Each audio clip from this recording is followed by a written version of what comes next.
Welcome to the Odd Life Podcast. That's AWED, which stands for Awake, Well, and Empowered. We're here to have conversations to inspire women of all ages to live odd AF. I'm your host, Hallie, and thank you so much for being here. Let's dive in. Hello, everyone. Welcome back to the podcast. Thanks for being here. Here's the update nobody asked for. I have put myself out there and asked on TikTok, Threads, and Instagram if there are any Kansas City ladies out there that want to get together, like a social club around activities, theater, coffee, a walk, a hike, anything without alcohol. We are a sober living group, living alcohol free. Doesn't mean you have to be in recovery or anything like that. It means that you do not drink alcohol as your social lubricant. So I put that out there into the universe. I don't know what got into me, but I'd reached out to somebody. She's actually a Kansas City individual. She has a podcast as well, and she talks about addiction and sobriety. And I reached out to her to ask her if there's any groups that she knows of locally that are women, but also an alcohol-free group. I've been online and I've looked at a lot of them, and all I keep seeing is either halfway houses or meetings for people that are in AA or recovery or coming out of programs, and that's not what I'm looking for. I'm looking for people that are living alcohol free. However you got there, it doesn't matter. And we're getting together on a social level to do cool things. And so I put that out in the universe, and I've had some responses back on TikTok as well as Instagram. So I'm going to be sending out some messages to those people, and then I got to figure out what the hell we're going to do. So I guess I'm now leading this social group. I don't know. And if you're listening to this and you are in Kansas City and you want to spend more time with women that are not drinking alcohol and you're sort of wondering what that is like, this would be a group to come hang out with. So I have children coming home, one coming home this coming weekend, late, probably on Sunday. Then I have one in midweek, and then I have one after that on the next weekend. So we're almost back to a full house again. Thank God. Yeah, I don't know how I'm going to do this when they all have real jobs and they're off in the world. Maybe we start a family business and we just keep it close. Is that horrible? Oh, it's so hard, you guys. It's so hard. You want to be with your kids because they're freaking awesome now. They're awesome. They're fun to hang out with. We laugh a lot. And then here we are. We will get there when we get there. But until then, I'm going to relish the time we have when we have them. But let's get into why we're actually here.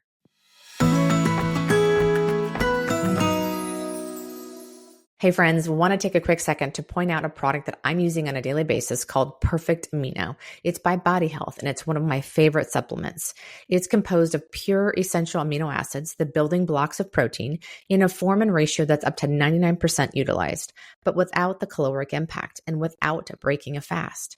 It's the one protein source that provides the exact ratio of essential amino acids needed by the human body to synthesize new protein and collagen without excess amino acids. I use this product to help me maximize my workouts and hit my protein goals for the day. And now you can get 20% off your order with the link listed at the bottom of my show notes, with lots of flavors to choose from, like strawberry, mixed berry, lemon lime, mocha, chocolate, vanilla, and even unflavored if none of those are your jam. And don't miss out on their seasonal option right now, pumpkin spice. And they've got lots of other products too, like creatine, electrolytes, superfood powders, greens powders, and so much more.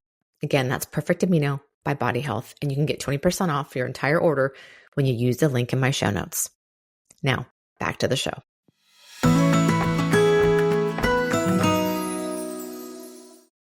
I have been paying attention to something called HRV, Heart Rate Variability.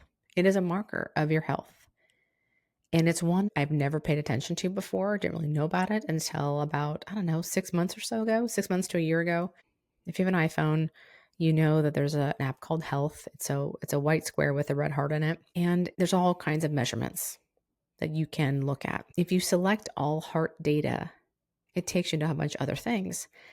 And heart rate variability was a thing that I had really paid attention to. And I looked it up. And what I realized is that heart rate variability, it is, so your heart rate, you know what that is. It's your beats per minute, right? Super easy to know that. But the heart rate variability is the time between those beats. When that number is low, that means you're having more heart beats per minute. And so you want a high number, which seems wrong to want a higher number when it comes to heart rate. But in this situation, you want a higher number. That means you're healthier, which means you have more time between heartbeats. Because if your heart's beating more often, it means your heart's working harder. So the bigger the gap between the heartbeats means you've got a great resting heart rate. And so I'm paying attention to this to give myself a good indicator of how good a shape are you really in. I've lost weight. My metabolism's back to normal. I'll link the episode I talk about how I did it, what I did. No shame whatsoever. Zero regrets of how I did it. So you can go back and listen to that. But am I really that healthy? And my HRV tells me I'm not. Because right now my averages are in the 20s. Should be like upper 30s, 40s, 50s is where we should be at. There's an age range that they'll give you if you look at ages, because they say with age it goes down. But I don't know why. Does the number for the age range go down because people are less active or because it's strictly their age? And I'm believing that age is just a number. We see people running marathons at 80 years old, lifting heavy weights at 75. We see people hiking and climbing and doing all these things at upper ages. So I think those numbers are sort of BS. What range should it be for someone that's an active 53-year-old? Where should it be? I don't know that answer. So I'm putting it on myself to get that number up, at least in the 40s. And I think this is really important to know is that this kind of measurement and why it's an important marker of health is that it can indicate bigger issues. It can indicate we've got chronic stress, we're depressed, we have inflammation, all these different things. So it may not be a physical ailment that's holding us back. It could be something else. Our stress levels. I mean, God, we've heard this so many times. Stress affects so many things. So I want to use this as a way of showing myself, okay, is your body showing stress? What's going on? Why does your body think that it's under fire right now? What's happening? So let me share with you really quick some basic things that affect your heart rate variability. And I'm going to say HRV instead from here on out because I'm going to flub up that word every time and I have to repeat myself 4,000 times. So I'm going to say HRV. But now you know what that means. Again, when we have high chronic stress, our heart rates are elevated and less breaks in between beats. Body temperature. When our body temperature goes up, so does our heart rate. Hormones affect. I don't know how they affect HRV, but they do. I haven't looked into it. Metabolism affects HRV. Your nervous system affects HRV, which of course that relates back to stress. We have the two branches of the nervous system. And when we have chronic stress, the parasympathetic is always on. We're going to have a lower HRV. Our cardio fitness. How much are we pushing ourselves in our workouts? Heavy weight can be like your cardio if you do it right. If you're lifting heavy weight, you're getting the heart rate up. If you're not, guess what? Heart rate stays low the whole entire time. So you're really not getting the benefits of a great workout. Coffee consumption. Ding, ding, ding. This raises our cortisol, and cortisol raises heart rates. And then again, like I mentioned earlier, age brings that number down. And then dehydration. And this may be my number one, honestly, because I am horrible about drinking water. Horrible. I will have a glass of water first thing in the morning with some lemon and some supplements and things like that mixed into it. That's been my typical go-to. I've taken a break the last week probably from doing that. I think I just got burnt out. I'm so sick of making this damn drink every morning. So I took a break and went right to my coffee. That may have something to do with it. There's a few things on this list that are probably causing my issue. Let me give you the ranges. The normal ranges are 19 to 75. That's where your HRV should be someplace in that range. What? That's a very large range. To me, that seems weird. The low end is associated with heart failure and sudden cardiac arrest and arrhythmia, things like that. Low to me is not good. So I'm close to 19 sometimes. I'm at 21, 22 a lot of times. 2 thumbs down on that for sure. So what we can do, and I want to preface this real fast too, is I know that knowing this information is a privilege because it means I've got some sort of device that measures this for me, that gives me that data. I have my Apple Watch.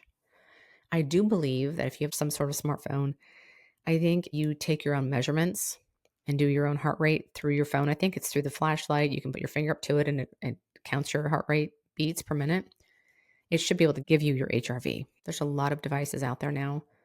hopefully better ranges of price points. But I do want to recognize that it's a privilege to know this information. I do not take that lightly. But if you have the devices, if you have like the Aura Ring or you have a Garmin or anything else like that, you're going to have access to this kind of information. So I want to just put that in there real quick. I know this is a privilege to know this information. But if there's a way to use your phone without having to have a device like this, please try and find it if you can. I think it's really could be a great marker for you to know how healthy you really are. So, what are some things they say you can do? Meditation, of course. We're trying to bring that heart rate down. We're thinking of all the things we have to go do this holiday season, gifts we have to buy, cleaning the house, getting the dogs groomed, whatever all the things are. We've got a list in our head all the time. And that constant thinking about that, we're definitely not thinking about our breathing and about calming ourselves. So we're in this elevated state all the time. So at least that is for me. I feel like I'm always thinking of something or I need to do something or there's a list of things I haven't done yet. And that's always sitting there in my mind. So it brings, to a level that I have this constant stress. So meditation, and I have not been doing it regularly. At night, I do listen to some calming music before I go to bed. And this app measures my heart rate 4 times a day. So if I don't have my watch on and I'm charging it, then there goes a chance for it to record. So maybe it recorded 3 other sessions that day that were low, that I wasn't calm. So by not wearing it at night, it does me a disservice, honestly. Another suggestion is calming breaths. When can I do this throughout my day? Maybe I'm in the grocery line or I am at the doctor's office. I'm already waiting and sitting. Why not take some calming breaths in those moments? So one easy one that I always like to do is box breathing, where you breathe in, let's say for 5 seconds, then you hold the breath at the top for 5 seconds. You release it for 5 seconds, and then you hold it empty for 5 seconds. So you just picture yourself drawing a box with your breath. Let me do that 4 or 5 times in a row. It's just encouraging some deep breathing. We go throughout our day so much, just the shallow breathing. We don't realize we're doing it. And that then increases our heart rate. So if we can find time throughout the day, maybe it's even putting a timer on our phones and reminding yourself, okay, take some deep breaths. Let's say we did that every 3 hours. You're getting in at least 5 times of taking deep breaths. So better than nothing, better than what you're doing before. A healthy diet. Of course, a healthy diet supports our bodies and metabolism, the way our mind works. And I'm guessing in this situation, they're saying healthy diet so that you maintain a healthy weight for your frame. So you're not working harder, carrying around extra weight, which makes your heart rate go up. So I'm guessing that's what that means. Exercise differently, getting that heart rate up. What I think works for me is doing more intervals where I get my heart rate up and then I'm calming myself down and then raising that rate up again and then calming myself down. So rather than just running for 10 minutes straight, what if I ran for a minute or 2 and then walked until my heart rate was low again and then run to a certain heart rate and then bring it back down by walking? Those intervals will probably help me, as well as lifting heavier weight. When we lift heavy weight, it gets that heart rate up. And then that's why they say rest between sets, get that heart rate back down. So that's good for us. And then the other thing is cold water immersion is a suggestion to get ourselves in cold water and to breathe through it, because we're going to spike our heart rate, of course, and then we're going to breathe through that to bring our heart rate back down in that situation. So it's training ourselves to bring our heart rate down in stressful situations. Some people agree with that, some people don't. I actually like the feeling after I do some sort of cold exposure. You feel much more alive and awake, and it's like a zing through your body, and you feel this burst of energy. I do enjoy that. I don't enjoy getting in the cold. By any means, I don't enjoy a cold shower whatsoever. I will try about 30 seconds of cold water at the end of my shower, but then I have to warm back up. I will definitely do this in the summertime for sure. In the winter, it's much harder to get myself to do cold water at the end of a shower. The hot shower feels amazing. And then you're going to throw cold in to ruin it? What are we doing? But I do enjoy the feeling afterwards. So it's worth it to get through the pain. And they say working yourself up to 3 minutes if you can. So cold water will do that for you as well. And I wanted to bring this to your attention because it's something that I'm paying attention to now. I really want to do all I can to make sure I'm healthy. I want to live a long time, and I want to live a long time healthy.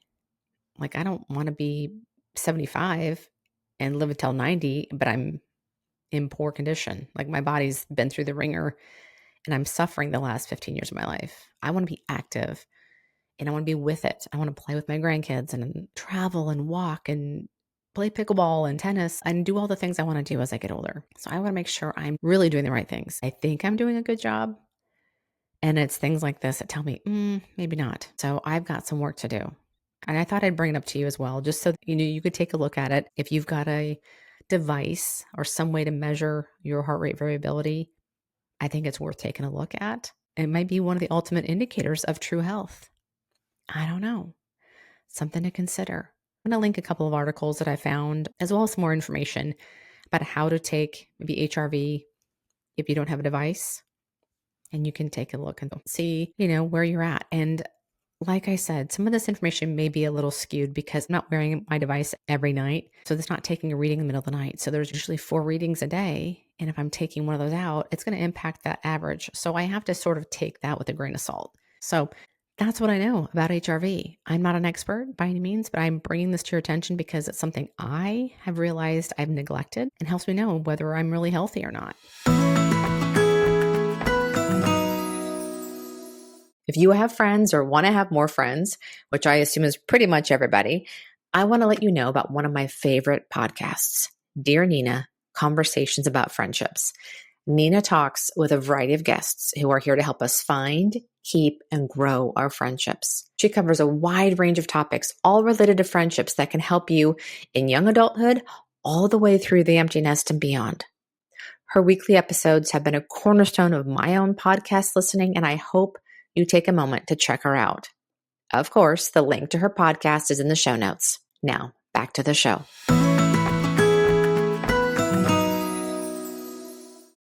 And before I go, I did want to update you a couple things on Substack. Part of my Substack is I had a chat set up, a community space to have conversations. And I had mine behind a paywall from the very beginning because I wanted to feel private and feel special. And it was behind a paywall because of that. I wanted people to treat it special. And if you invested $5 a month to be in this chat room or to be in this community space, then you would treat it as such. However, there is a lack of engagement, I think, because of the paywall. So we're going to take the paywall off. It'll be free for everybody right now that comes to my Substack. You can engage in anything, bring up any topics, but I do eventually want to make that private again. And you may be saying, well, Hallie, just have a Facebook group. Have people have to ask to join. I'm not on Facebook. I deleted my Facebook account months ago, and I don't miss it 1 ounce. However, in order to watch something of my child's that was from far away, they were only broadcasting it in a Facebook Live. So I had to rejoin Facebook to see it. So I have an account again, but it's literally hidden from everybody. No one can find me. I'm not doing friends, anything like that. There are also groups that I want to check out. And I have rejoined a couple of those, and that's it. I'm sure I look like a fake account. It is what it is. I don't want to be on Facebook. I don't like the vibe. I don't like the energy. I don't like the space. I don't like the company that owns it. There's a lot of things about it that I don't like. And so I refuse to be on there, minus what I'm doing right now. I'm not engaging with anything besides the couple of groups I've joined. That's it. So that is why I'm not on Facebook. I know my demographic is probably on Facebook, but if I don't enjoy being in that space, I'm not going to serve that group very well. And I only do things that I want to do. I am too old to go along with the crowd and do what everybody else is doing, and I'm not going to. So if that hurts me in the long run, I guess it does. But I'm at a point in my life where I'm following what I want to do. And if that makes me an outlier, then I'm an outlier. But I really feel that the people that are supposed to be in my community are going to find me. I'm trusting the universe has my back on that. So that's the last of the updates. I would love to know if you check your HRV, let me know where you're at, what your range is, like where your average is right now. Maybe we help each other out. I don't know, hold each other accountable, getting that number up. But we got to work on this, girls. We got to get our health in order. And that HRV is a big one. It's a big one. So let's get out there, take some deep breaths, meditate, drink your water, cut back on the coffee, and let's get our workouts back to where we're pushing ourselves a little bit. Let's see what happens. All right. Have a great week. Love you all. And we'll talk soon. Thanks so much for listening. I hope you found this episode either helpful, inspiring, entertaining, or just made you feel less alone, or maybe all of those things. If so, I'd love it if you'd share this episode with a friend, as well as on your social media. And if I dare ask for more, to rate and review the podcast on your favorite platform, especially Apple Podcasts and Spotify. You see, the more reviews we have, the more people we can reach, and the bigger the Odd Life community can become. You guys are the best. I can't wait to chat again next week, so we'll see you then.